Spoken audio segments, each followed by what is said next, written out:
नमस्कार दोस्तों, स्वागत है आपका हमारे YouTube चैनल के बागवास पर। दोस्तों, आज मैं लेकर के आया हूँ आपके लिए राजस्थान की प्राचीन सभ्यताएं। राजस्थान में बहुत सारी प्राचीन सभ्यताएं पनपी हैं और मानव सभ्यता विकास में अपना सहयोग दिया, जिनमें कालीबंगा, आहड़, गणेश्वर, बालाथल, ये सारी सभ्यताएं मैं लेकर के आया हूँ। ये सभ्यताएं किस जिले में हैं, किस नदी के किनारे पर ये पनपी हैं और उन सभ्यताओं की वहाँ पर खोज किसने की, उत्खनन किसने किया और वहाँ पर क्या मिला, ये सभ्यताएं क्यों प्रसिद्ध हुई, ये सारी बातें हम करेंगे आज के वीडियो में। और तब तक अगर अभी तक आपने हमारे चैनल को सब्सक्राइब नहीं किया है तो चैनल को सब्सक्राइब जरूर कर दीजिए और वीडियो का आनंद लीजिए। धन्यवाद। दोस्तों, चलिए कुछ ट्रिक्स हैं।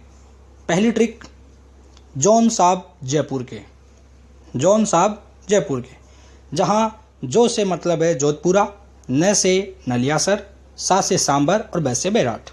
जोधपुरा, नलियासर, सांबर, बैराट, ये जयपुर जिले की सभ्यताएं हैं। इसके बाद रैन टोंक, रेड सभ्यता और नगर सभ्यता, ये टोंक जिले की सभ्यताएं हैं। रेड सभ्यता और नगर सभ्यता। रेड सभ्यता को प्राचीन भारत का टाटा नगर भी कहते हैं, याद रखना है। इसके बाद ओझा बाग से भीलवाड़ा गया, ओझा बाग से भीलवाड़ा गया। ओझा से ओजियाना और बाग से बागोर, ये भीलवाड़ा की दो प्राचीन सभ्यताएं हैं, ओजियाना और बागोर। अबला उदयपुर की, ऐसे आहड़, बला से बालाथल, आहड़ और बालाथल उदयपुर की प्राचीन सभ्यताएं। इसके बाद चित्तौड़ नगरी के पाजू सूझ जाए, चित्तौड़ नगरी के पाजू सूझ जाए। चित्तौड़ जिले में नगरी सभ्यता, पाली के नाडोल में जूना खेड़ा सभ्यता, झुंझुनू के खेतड़ी में सुनारी सभ्यता और जालौर में एलाना सभ्यता। फिर से चित्तौड़ में नगरी सभ्यता, पाली के नाडोल में जूना खेड़ा सभ्यता, झुंझुनू में सुनारी सभ्यता और जालौर में एलाना सभ्यता। काला पीला रंग हनुमान का, काला पीला रंग हनुमान का। कालीबंगा, पीलीबंगा और रंग महल सभ्यता, कालीबंगा, पीलीबंगा और रंग महल सभ्यता। इसके अलावा हनुमानगढ़ जिले में ही सौंथी सभ्यता भी स्थित है। सौंथी सभ्यता हनुमानगढ़ जिले में स्थित है, ध्यान रखना है। इसके अलावा कुछ अन्य जिलों की भी महत्वपूर्ण सभ्यताएं हैं, जैसे गिलूंड सभ्यता राजसमंद जिले में, नोह सभ्यता भरतपुर जिले में, गणेश्वर सभ्यता नीम का थाना सिक्कर जिले में, तिलवाड़ा बाड़मेर जिले में।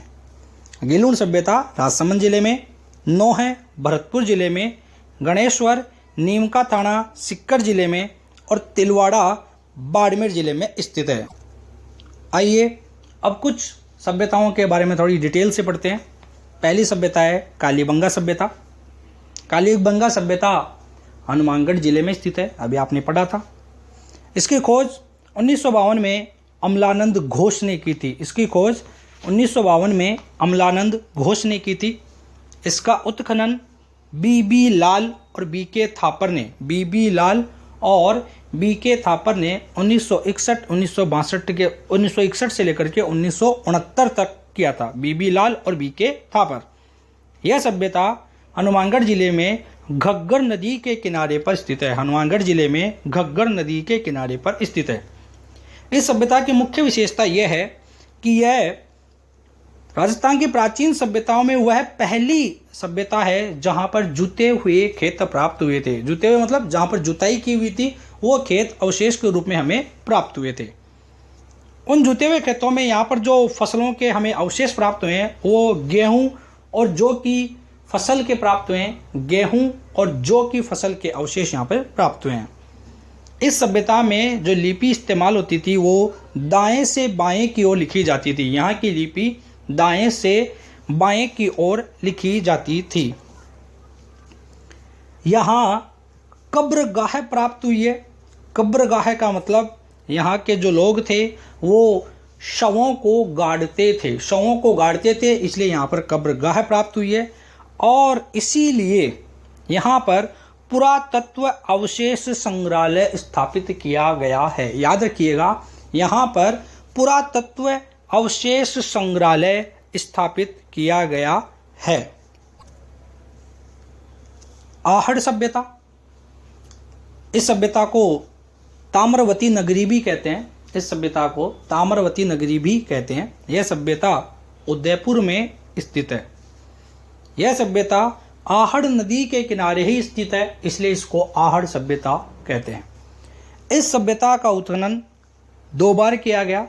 पहली बार 1954 में R.C. अग्रवाल, रमेश चंद्र अग्रवाल ने इसका उत्खनन किया था। R.C. अग्रवाल। इसके बाद 1961 और 62 में V.N. मिश्रा और H.D. साकलिया, V.N. मिश्रा और H.D. साकलिया ने इसका दोबारा उत्खनन किया। यहाँ 1 से अधिक चूल्हे प्राप्त हुए थे। यहाँ 1 से अधिक चूल्हे, 6 चूल्हे एक साथ प्राप्त हुए थे।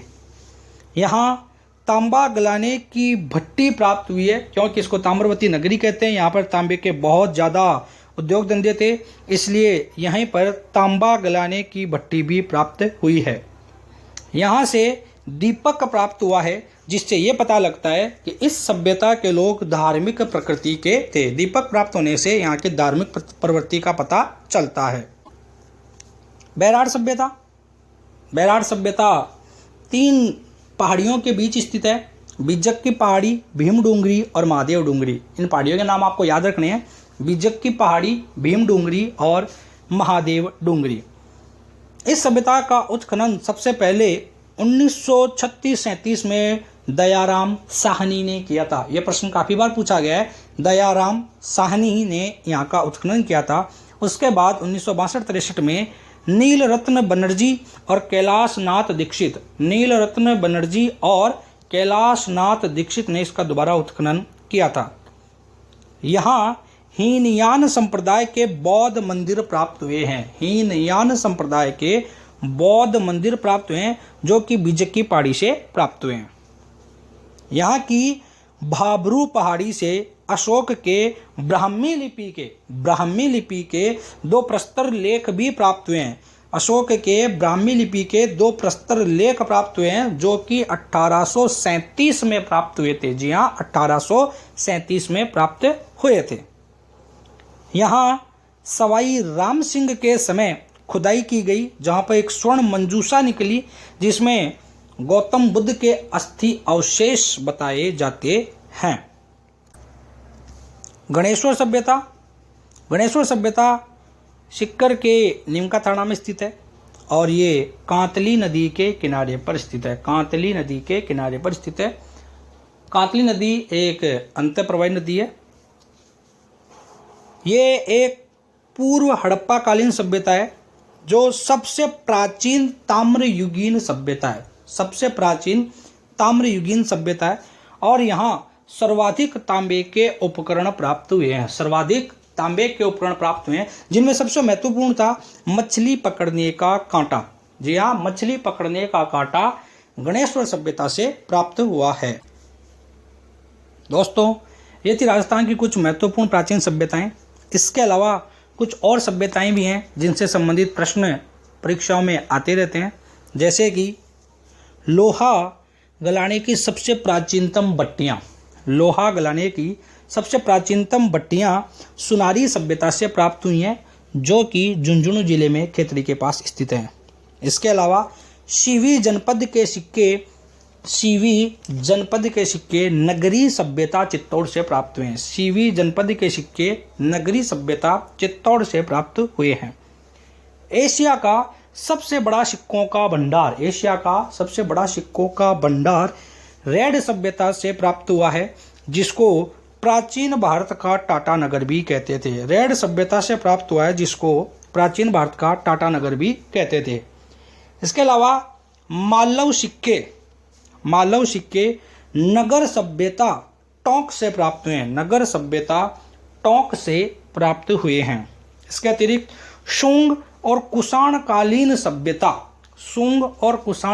सभ्यता जोधपुरा सभ्यता को माना जाता है, जो कि जयपुर में स्थित है। दोस्तों, ये प्राचीन सभ्यता से संबंधित महत्वपूर्ण प्रश्न जो विभिन्न प्रतियोगी परीक्षाओं में पूछे जाते हैं मैंने आपके साथ साझा किए।